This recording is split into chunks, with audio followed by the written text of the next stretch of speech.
echipei.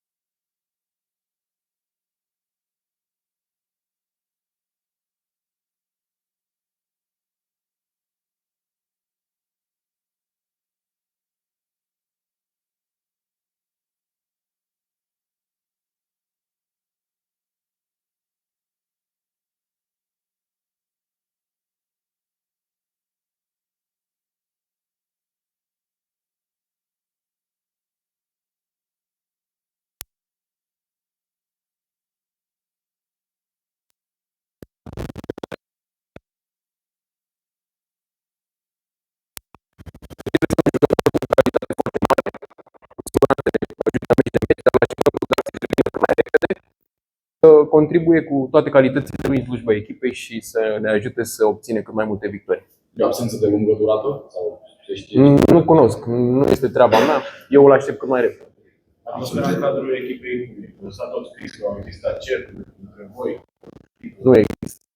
Prefer să țin ceea ce investiam în vestiar, dar cred că ceea ce ați văzut în această seară va arăta că suntem o familie unită, că luptăm unul pentru celălalt și că nu lăsăm să zic așa, să se lase impresie de discuții despre noi. Noi suntem o familie, luptăm unul pentru celălalt și mergem mai la victorie. Credeți că l-ați mai putea reprivi pe Bucănța, în vestiar, între voi? Nu este treaba mea. Treaba mea este să scot maximul pentru echipa mea, nu să vorbesc despre... Nu mă refer ca sentimentul de colegi, că toți știm că într-un vestiar, în general, toată lumea trage într-un scop. E un jucător cu calitate. Acum fiecare este responsabil pentru deciziile lui.